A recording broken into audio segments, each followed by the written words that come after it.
नमस्कार, मेरा नाम है दशरथ प्रधान और आप देख रहे हैं छड़नागपुर लाइव। सुबह की 5 बजे की स्पेशल बुलेटिन में स्वागत है। तो चलिए जानते हैं झारखंड की 25 बड़ी खबरों को फटाफट। सीएम हेमंत सोरेन ने बीजेपी पर साधा निशाना, बोले 20 साल शासन कर बना दिया पिछड़ा, हम मिटाएंगे कलंक।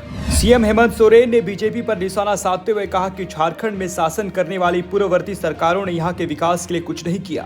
विश्व की सबसे बड़ी पार्टी कहलाने वाले ने यहां 20 साल तक शासन कर सिर्फ झारखंड का खून चूसा, राज्य को ताकतवर बनाने का प्रयास नहीं किया। यही कारण है कि झारखंड देश का सबसे पिछड़ा राज्य बन गया है। ये वीरों की धरती है। हमारी सरकार ने राज्य के विकास को लेकर गाड़ी लकीर खींची है और हम झारखंड के माथे पर लगे पिछड़ा राज्य के कलंक को भी मिटाएंगे। ईडी के अधिकारी पहुंचे रांची के बर्लिन हॉस्पिटल, ले रहे हैं जमीन से जुड़ी जानकारी।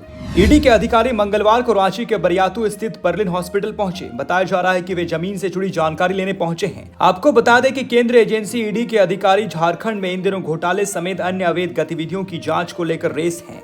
अब तक कई आरोपी सलाखों के पीछे पहुंच चुके हैं। कई को लगातार समन किया जा रहा है, पूछताछ की जा रही है। 3 राज्यों में बीजेपी की जीत और कांग्रेस की हार पर क्या बोले झारखंड के सीएम हेमंत सोरेन।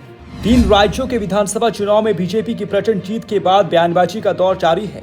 चूंकि रिजल्ट आने के बाद राजस्थान और छत्तीसगढ़ में कांग्रेस पार्टी के हाथ से सत्ता छिन गई है, ऐसे में अन्य राज्यों सहित झारखंड में भी कांग्रेस की सत्ता गरमा गई है। पार्टी के कार्यकर्ता खुलकर बोलने को तैयार नहीं है, लेकिन वे अलग अलग प्लेटफॉर्म में अपनी भड़ास निकाल रहे हैं। कुछ कार्यकर्ता तो सोशल मीडिया प्लेटफॉर्म पर यह भी लिख रहे हैं कि चुनाव नतीजे से स्पष्ट हो गया है कि झारखंड के भी कांग्रेस विधायक और मंत्री कार्यकर्ता पर ध्यान दे, नहीं तो यहाँ भी बहुत बुरा होगा।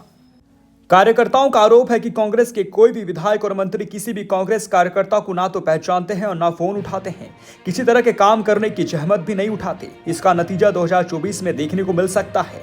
इस बीच झारखंड के सीएम हेमंत सोरेन का बयान भी सामने आया है। सूबे के मुख्यमंत्री ने 3 राज्यों में बीजेपी की जीत पर कहा है कि जो जैसा मेहनत करेगा वैसे ही परिणाम आएंगे। तेज रफ्तार का कहर, हजारीबाग में 3 अलग अलग सड़क हादसों में 3 लोगों की मौत, 2 घायल।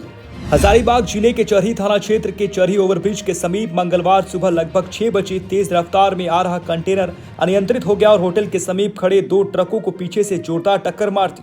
वो डिवाइडर को तोड़ते हुए सर्विस रोड में जाकर पलट गया। इस कारण कंटेनर के परकच्चे उड़ गए। इसके साथ ही ड्राइवर साजिद खान की मौत घटनास्थल पर ही हो गई।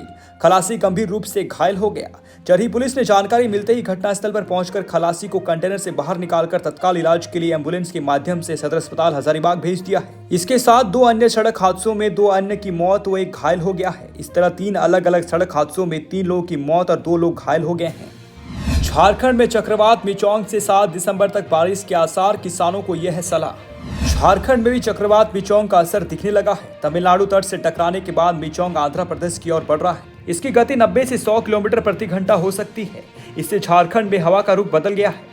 फिलहाल देश के पूर्वी हिस्से से झारखंड की ओर से जो हवा आ रही है उसमें नमी का अभाव है। इधर मौसम विज्ञान केंद्र ने किसानों को धान की फसल बचाने का आग्रह किया है। धान की फसल खलिहान में पड़ी हुई है, जिसकी बारिश से खराब होने की आशंका है। ऐसे में किसानों को धान की फसल बचाने की व्यवस्था करनी चाहिए। सरायकेला खरसावां जिले के खरसावां प्रखंड के गोंडापुर मैदान में मुख्यमंत्री हेमंत सोरेन बुधवार को आपकी योजना आपकी सरकार आपके द्वार कार्यक्रम में शामिल होंगे। बता दें कि सरायकेला खरसावां जिले के खरसावां प्रखंड के गोंडापुर मैदान में मुख्यमंत्री हेमंत सोरेन बुधवार को आपकी योजना आपकी सरकार आपके द्वार कार्यक्रम में शामिल होंगे। इसको लेकर जिला परिवहन पदाधिकारी ने यातायात नियमों में बदलाव किया है। इसके तहत 6 दिसंबर यानी बुधवार को सरायकेला मोड़ बिरसा चौक से खरसावां चांदनी चौक तक और आकर्षणी मंदिर से लेकर गोंडपुर मोड़ तक सुबह 9 बजे से शाम 7 बजे तक सभी प्रकार के व्यवसायिक वाहन का परिचालन वर्जित रहेगा। शाम 7 बजे के बाद वाहनों का परिचालन फिर से शुरू हो जाएगा। ज्ञात हो कि गोंडपुर मैदान में मुख्यमंत्री हेमंत सोरेन सरकार आपकी द्वार कार्यक्रम में शामिल होने पहुंच रहे हैं। सरायकेला जिले में सरकारी शराब दुकानों में वसूली जा रही तय रेट से अधिक एक्शन मोड में आए विधायक प्रतिनिधि। सरायकेला जिले में सरकारी शराब की दुकानों से लगातार मिल रहे शिकायतों को सरायकेला विधानसभा के विधायक प्रतिनिधि सनत कुमार आचार्य ने गंभीरता से लिया है। श्री आचार्य ने इसकी शिकायत बुधवार को खरसावां में आयोजित सरकार आपके द्वार कार्यक्रम में शिरकत करने पहुंच रहे मुख्यमंत्री से करने की बात कही है। सनत आचार्य ने बताया कि जिले के सभी सरकारी शराब दुकानों से तय रेट से अधिक की वसूली की लगातार शिकायतें मिल रही है। जांच के क्रम में उत्पाद निरीक्षक अखिलेश कुमार की संलिप्तता सामने आई है। उन्होंने बताया कि सभी शराब काउंटरों से उत्पाद निरीक्षक द्वारा दबाव बनाकर वसूली की शिकायत मिली है, जो कहीं न कहीं सरकार की छवि को खराब कर रही है। इसकी शिकायत मुख्यमंत्री से की जाएगी, साथ ही उनके खिलाफ विभागीय कार्रवाई की मांग की जाएगी। कांग्रेस नेता विकास सिंह के नेतृत्व में तेतुलमुड़ी के ग्रामीणों को लेकर किया गया विशाल सभा। मंगलवार को कतरास के सिजुआ स्टेडियम में कांग्रेस नेता विकास सिंह के नेतृत्व में तेतुलमुड़ी के सैकड़ों ग्रामीणों ने विशाल सभा का आयोजित किया, जिसकी अध्यक्षता विकास सिंह और संचालन हलीम अंसारी ने किया। सभा को संबोधित करते हुए विकास सिंह ने कहा, मोदी डी डंप 12 में जल्द ही सही तरीका से क्रमानुसार सभी मजदूरों के बीच गाड़ी का वितरण किया जाएगा, जिससे कि सभी मजदूर को काम मिल सके तथा सभी मजदूरों को सही समय पर भुगतान हो सके। अतिथि के रूप में आए कांग्रेस महासचिव राम रहीम ने सभा को संबोधित करते हुए कहा कि किसी भी मजदूरों के साथ अन्याय नहीं होना चाहिए, इसलिए आपस में मिलजुल कर एक उचित व्यवस्था बनाया जा रहा है। धनबाद से कुमार अशोक की रिपोर्ट। ट्रेनों में लगेगा कवच, ट्रैक के आसपास होगा गजराज सिस्टम, जाने कैसे करेगा काम। रेलवे झारखंड, बंगाल और ओडिशा की ओर आने वाली ट्रेनों को एआई यानी आर्टिफिशियल इंटेलिजेंस सिस्टम से जोड़ने जा रही है। यह फैसला ट्रेनों से होने वाली दुर्घटनाओं पर अंकुश लगाने को लेकर लिया जा रहा है, चूंकि इन इलाकों में आए दिन ट्रेन से हाथियों के कटने की खबर आती रहती है।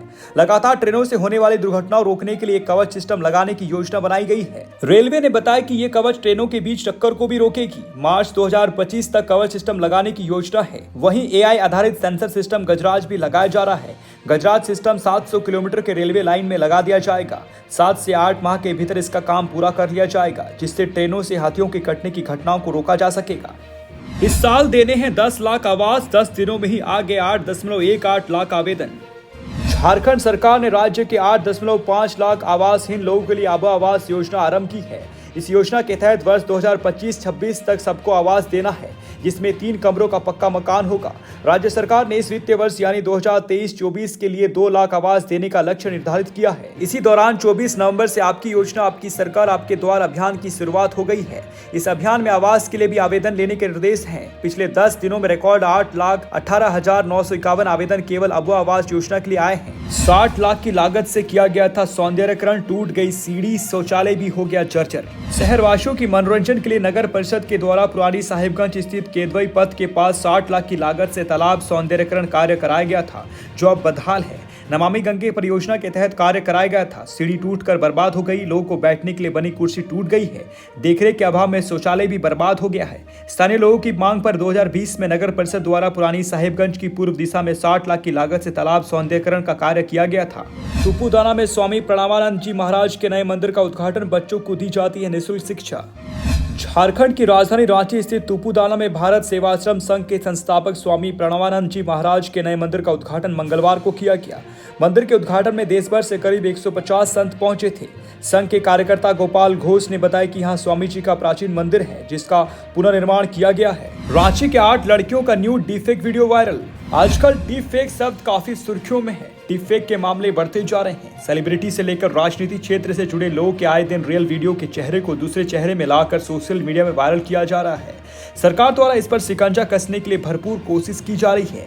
ये पुलिस प्रशासन का नया सिरदर्द बन चुका है। हाल ही के दिनों में डीफेक तकनीक का शिकार होने वाली मशहूर हस्तियों में रश्मिका मंदाना, कैटरीना कैफ, काजोल, आलिया भट्ट, सारा तेंदुलकर, बिजनेसमैन रतन टाटा शामिल है। प्रधानमंत्री नरेंद्र मोदी भी इस पर चिंता जता चुके हैं। झारखंड की 25 बड़ी खबरों को देखने के लिए धन्यवाद। चैनल को सब्सक्राइब कीजिएगा, वीडियोस को लाइक कीजिएगा, ज्यादा शेयर कीजिएगा। जोहार।